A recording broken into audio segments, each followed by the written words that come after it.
Well, hello and welcome to the best time of the year, especially this year if you're a Minnesota Vikings fan. The team is 0-6, and as you can see, we have reached the bye week of the first season in this franchise. Randy Replay's bye week extravaganza is live, and Randy Replay's... Oh, man, excuse me, Randy Replay's...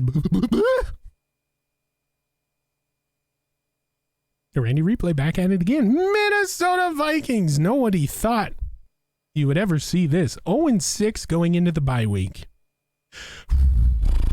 Very, very tough to call games. Very, very tough to watch if you're a fan. We're going to get into everything Minnesota Vikings football for the 2022-2023 season that, you know, legalized sports betting has become a thing, and 20 gifted are on the line. That is $100. And it doesn't look like anybody's going to claim the prize the first season of this franchise. Oh, my goodness. Anyway, for your Minnesota Vikings, halfway through the season, the NFL has given the defensive tackles a grade of D, a left tackle a grade of C+, and the QB apparently is a B-, despite Kirk Cousins throwing 41 picks or so to this time. And we have a backup starting week 6, Nick Mullins. He threw 4. So I don't know where that's coming from, but anyway, if you direct your attentions rather to the bottom middle portion of the screen, we'll take a look at our team ranks. Offensive points per game, we are number 10 with 31. So we're scoring points, but we're not getting the wins. Very annoying. Offensive passing yards per game, we're number 2 in the league with 366.5. Excuse me. Randy Replay just called the Dolphins game. We're doing this literally in Miami. I do believe I'm about to get kicked out of Hard Rock Stadium, so we're gonna fire through these real quick. Offensive rushing yards per game, number 12 with 123, so near the middle of the league, but the defense is where it gets a little dicey. Defensive points given up per game, 61. Oh. Defensive passing yards per game, 399, and defensive rushing yards, 217. As we take a look at the division, the NFC North. Kind of just saw it there. The Packers 4-2, the Bears 3-3, Lions 2-3, the Vikings 0-6. We play all three of these teams, obviously, in the last 6 games of the season. And we only have a couple to make some ground in the division. Still not out of reach halfway through the season, but I mean, if you're going to win, you need to start winning now. The Vikings on a 6-game losing streak. It's not good. Kevin O'Connell, big cock, still looking for his first win in the NFL. Going to the NFC South, another team that we follow here this season is the Atlanta Falcons, or the Falcons, however you want to say it. They are bottom of their division. The Aints are 0-4. 4-2. My goodness. Can you tell Randy doesn't like the Saints? Panthers are 3-3. Bucks are 2-4. Falcons 1-5, as we've mentioned before. In the NFC East, the Giants lead that division, tied with the Cowboys, but because of the tiebreakers. The Eagles are 3-3, Commanders 2-4. NFC West, Seahawks 4-2, Rams 4-2, so it's pretty tight there in the NFC West. 49ers 2-4, the Cards 1-5, kind of surprising everybody. My goodness. Kicking over to the AFC North, Bengals 6-0, one of the undefeated teams in the NFL. Almost halfway through. The Browns 4-2, the Ravens 4-2, and the Steelers back up that division with 2-4. In the AFC South, the Titans leading that division by a half a game. My goodness, is that a tight race? Titans 3-2, Colts 3-3, Jaguars 3-3, and Texans, not surprisingly, rounding out that division 1-4. In the AFC East, another team that we follow, the Buffalo Bills.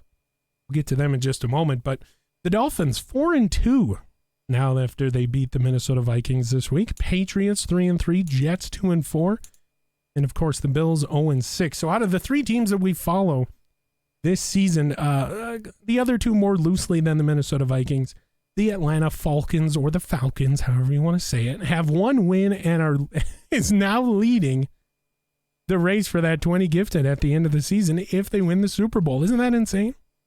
That's crazy. AFC West, the Broncos are tied with the Chiefs. Who would have thought about that? 5-1. Chargers 4-2, and the Raiders 2-3. My goodness. And that will round out your standings. And now we'll get into the favorite part of kind of seeing where we are halfway through the season. That is not what I wanted. The stats halfway through the season. All right, now to get into the favorite part if you're, well, typically if you're Randy Replay, but so far not this season. It's going to be rough. We're going to get through it. Trust me. Hold Randy's hand through this. It's okay. For your Minnesota Vikings, we're going to take a look at the stats near halfway through the season. Kirk Cousins led the league in passing yardage, if you can believe it, coming into week 7. Depending on what the other teams in the league did, that's not Randy's concern. We know we have a number 1 quarterback in terms of yardage. He was 140 for 275. That is 50% completion percentage for those of you that didn't know how to do math or simply didn't look over here. 10 touchdowns to 41 interceptions. My heavens, are you kidding me? He's throwing 401 per game, but he's also averaging, I do believe, I want to say at least 40 dropbacks. And he has been sacked 47, where's the sacks? 31 times, longest play of 77 yards. He has played in 5 games. He sat out the last one for Nick Mullins. I mean, week before the bye, you're 0-5. Just send him out there, see what you got. I mean, we got a pretty good look. 503 yards on his season, 55% completion percentage. He was 38 for 69. Nice.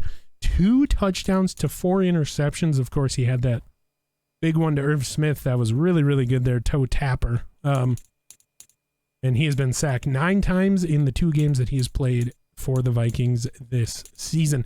Dalvin Cook, who is now injured, we'll get into the injury report. I do believe he's coming back before the Buffalo game. And then we get Danielle Hunter back for the Cards game coming up, so that will be big.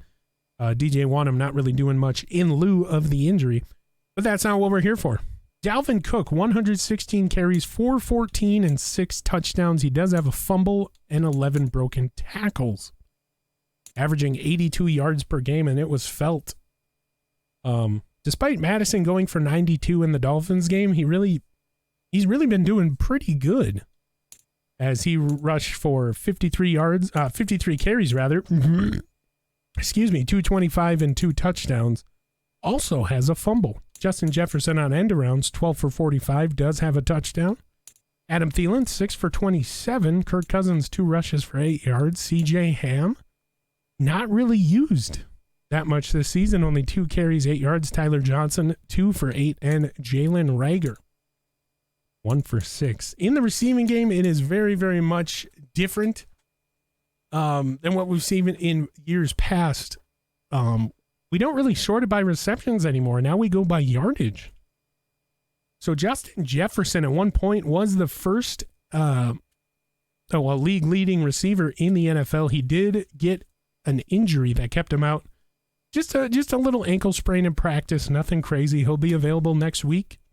42 catches, 813, 8 touchdowns. We've seen 8 gritties this season. Longest of 77. That was Kirk Cousins' biggest play from scrimmage as well. Tyler Johnson, 53 catches, 743, no touchdowns. Adam Thielen, 30 catches. Ooh, you read that right. 30 catches for 377 and a touchdown. So I don't know if, he's just going unnoticed out there. Nick Mullins kind of missed on him a couple times in the Dolphins game. Irv Smith, 19 catches, 208, and 2 touchdowns. Jalen Reagor, 12 for 194. Dalvin Cook, 12 for 110. Amir Smith-Marset caught a 4th down conversion, 1 for 29. Alexander Madison, 6 for 19. Johnny Munt, who we have not seen in a couple weeks here, get on the stat sheet. He's been held out of the... I don't know if he's been held out of the games. He's played in all 6 apparently, but not showing up. Only 1 for 16. And CJ Ham 2 for 2. Nobody cares about blocking. We're going to go to defense and look at total tackles. And halfway through the season, it is Eric Hendricks leading the team with 79. Harrison Smith backs him up with 74. Lewis Seen, the rookie. Great first season in terms of tackles, 64 for him. Jordan Hicks, 45. Cameron Danzler, 41. Patrick Peterson and Xavier Rhodes each have 40. My goodness. Aaron Donald with 32, Anthony Barr with 25, and Ndamukong Suh with 20, Phillips with 17, Zadarius Smith with 14, Daniil Hunter, who returns from injury for the Cardinals game. Good to have him back. He is going to be much needed. Not getting in the tackle column, but he does. I do believe he's 5th in sacks for the team this season. Josh Metellus with 9, Shannon Sullivan with 5, DJ Wanham with 4, Kenny Wilkes with 3, Troy Dye Asamoah each have 3 as well, and Dalvin Tomlinson with 2. Yes, count them, 2. Tackles for loss, we won't do them all, but we've had a bunch. 12 by Eric Hendricks, 10 by Harrison Phillips, 9 by Aaron Donald, and Ndamukong Suh with 8, and Harrison Smith with 6 sacks. We have had a bunch to add to the first half of the season. Harrison Phillips got one of them in kind of questionable fashion, if you remember that helmet to helmet, or at least it looked like it. Harrison Phillips with 4.5, and Ndamukong Suh with 3.5, Aaron Donald with 2.5, Eric Hendricks, Zadarius Smith, Zadarius, and Daniil Hunter each with 2. Cameron Danzler, 1.5, Anthony Barr with 1, and DJ Wanham alone, half sack. Interceptions. I do believe this is good for NFL lead. Yes, good for NFL lead. Xavier Rhodes. We kind of helped out Xavier Howard with 3. Otherwise, if we have not thrown those 3, the Minnesota Vikings would be the number 1 and number 2 spots in terms of picks on the season. But I digress. Xavier Rhodes with 8, Cameron Danzler with 5, Eric Hendricks and Lewis Seen with 2. Good to see the rookie get into the interception column. Jordan Hicks just scored 1 with 1, and Patrick Peterson has 1 as well. Forced fumbles, we had a ton. Eric Hendricks with 3, Xavier Rhodes and Lewis Seen with 2, Jordan Hicks, Zadarius, Zadarius. Harris, I'm sorry, I'm legally, contractually obligated to do that every time I call Zadarius Smith's name. Harrison Brothers, Harrison Squared, not Harrison Brothers, no relation. Harrison Smith, Harrison Phillips, Shannon Sullivan, Anthony Barr, and Aaron Donald each have 1. Fumble recoveries, I do believe we've got all of them back except for 1. Jordan Hicks and Ndamukong Suh each have 1. Rhodes, Seen, Smith, Zadarius. Once again, the Harrison Squared, Harrison Smith, Patrick Peterson, Brian Asamoah, each with fumble recoveries. Block kicks, we've only had 1. It came in the last game. Cameron Danzler. Safeties, we have 1 by Anthony Barr. And a touchdown scored by Cameron Danzler. Wowzers. In the kicking game, Joey Sly having a great season. He is 11 for 12. He did miss 1 from 60. I do believe it was 61. So he's 91%, longest of 61. So he's got a big leg. 20 for 20 on extra points. So that is a great year from him. 39 kickoffs, 36 of them were touchbacks. So only 3 of them being returnable. Wowzers. Punting, Hunter Nicewander, 20 punts, 870, netting 777. Nice. Give him some claps there. 4 of those going inside the 20, and 1 of them being a touchback. So about 16 of them being returnable. Quick math. Longest punt of 54 on the year. Damn. In the kick return game, Kenny Wongmu has had 36 kick returns, 810 yards. No touchdowns, but longest of 43. He had a big one, got him to the other side of the 50, if I'm remembering correctly. And Amir Smith-Marset, only 1 for 3. Punt returns, Kenny Wongwu, 8 for 31. And Jalen Rager, 5 for 28. In terms of awards, Minnesota Vikings have won Offensive Player of the Week twice. Justin Jefferson, of course, his performance in Week 3, I do believe that was against the Lions.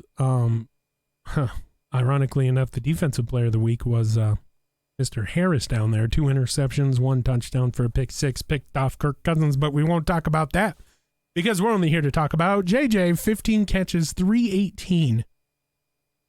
Oof, and 2 touchdowns. 3 carries off the end around 10 yards.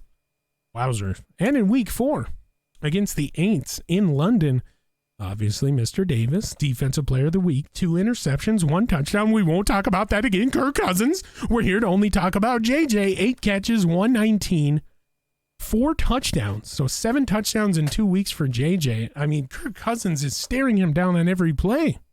Rightfully so. He's the number 1 read out there. 4 carries, 31 rush yards. And since then, it has all been other teams in the NFC.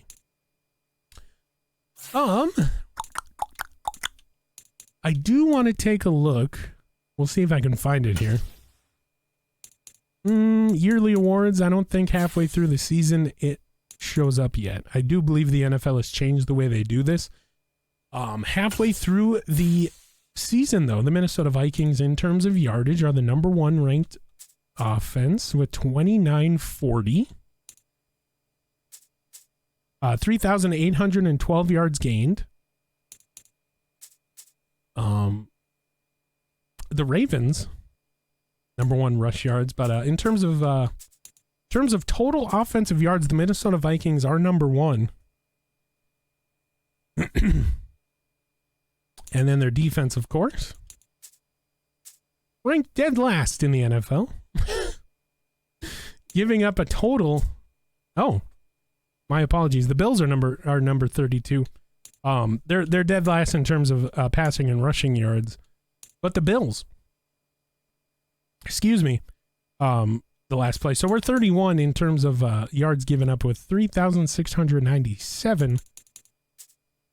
We do have 19 sacks, good for 4th in the NFL. 1, 2, 3, 4. Fumble recoveries, we are number 1, tied with the Browns at 10. Interceptions, we're number 2 behind, well, Mr. Ramsey and the Rams, the Ramses, if you want to call them that.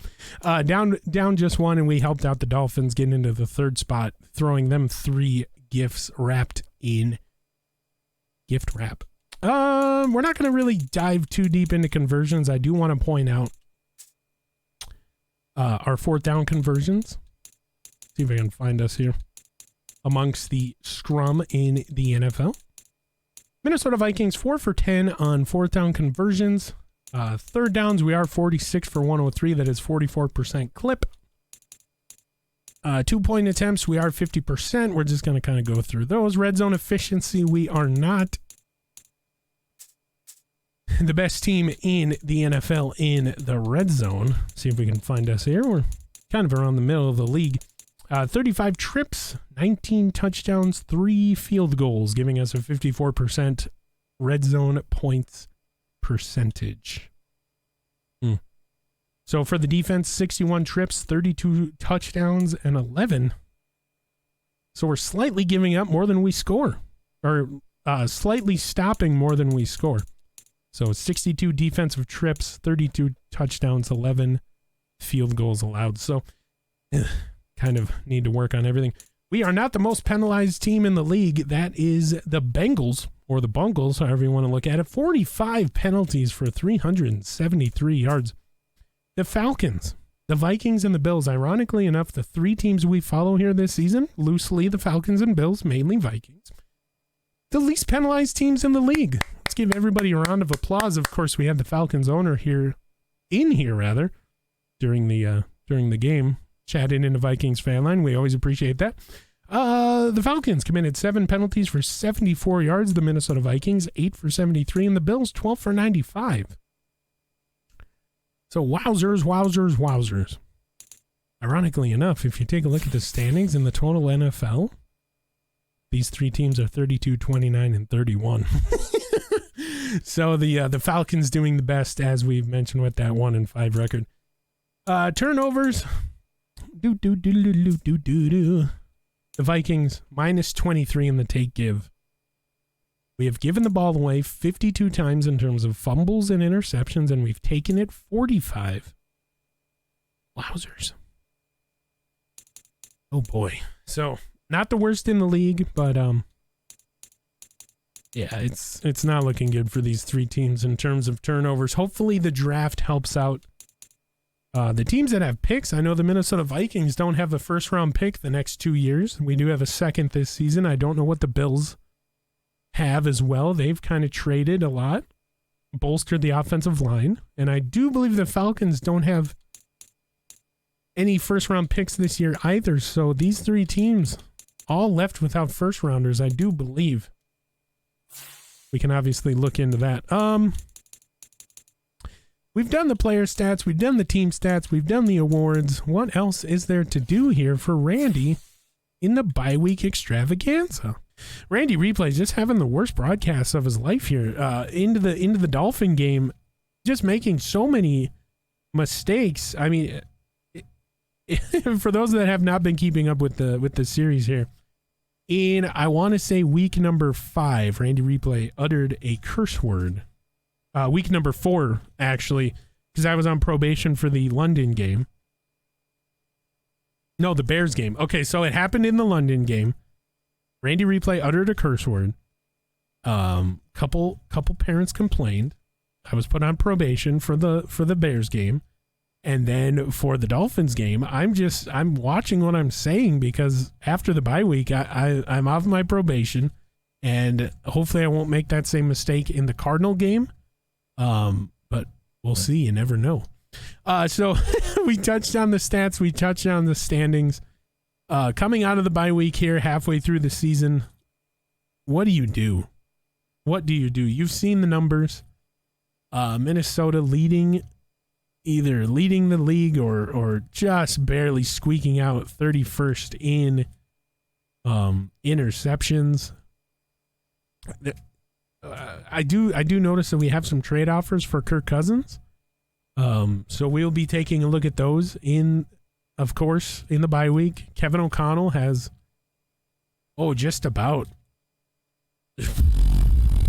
almost 14 full days to kind of pick over before the Cardinals game this roster and see what he wants to do before the trade deadline. Minnesota Vikings making a splash. Week number 4, Aaron Donald trade. What do you do now? All that will be revealed when we see you next time. It's Vikings, Cardinals at home. Once again, this has been Randy Replay. We'd like to thank you for tuning in for the bye-week extravaganza, Randy's favorite part of the season, where we go over everything Minnesota Vikings football during the bye week. I wish I could give you better news, but I mean, the team is just not that good. It's just not their year this year. I don't think anybody is, like, we're not going to trade the house and start all over, burn it down to the ground just to rebuild. We got a good roster on paper. It's just they're not performing to what Kevin O'Connell wants. But then again, he is a first-year head coach. He hasn't done this yet.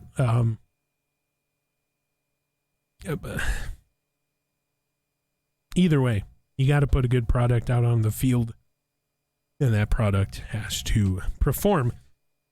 And they have not, falling to the tune of 0-6. But basement of the division, basement of the league. It is what it is. It is what it is. Minnesota Vikings football, presented by Monsoon Air, our only sponsor. I teased earlier in the season that we would be getting a sideline analyst. I don't believe talks about that. Just giving you guys an update. I don't believe talks about that have gone anywhere, as Randy Replay is just the only one doing the broadcast here from the booth. But we will bring you. I do have something to tease. And for those of you that have watched the playback on the SSN and Minnesota Vikings network, I do appreciate you watching this far. I do have something to tease for the a Week 10 matchup against the Bills. It is, of course, the first user game in this franchise this season. And we will have an exclusive interview with a representative for the Bills at halftime. So that will be, that'll be good. That'll be good. And then, of course, if the Minnesota Vikings and Falcons meet up in the playoffs, because that's the only time that it could happen, we'll have a exclusive interview with them during the halftime of that game. But my goodness, it just hasn't gone the way that like we were so excited in the beginning of the week, or beginning of the season rather. And you've seen flashes from this team at times; they've been good, but unfortunately, the defense has outplayed the offense. You have to get better. Defense wins championships unless your offense doesn't do anything with the opportunities. And to quote Mike Tyson, everybody has a plan until they're hit. And the Minnesota Vikings have been hit hard this season. Once again, this has been Randy Replay for the bye-week extravaganza, the best time of the year. I'll see you in Week 8.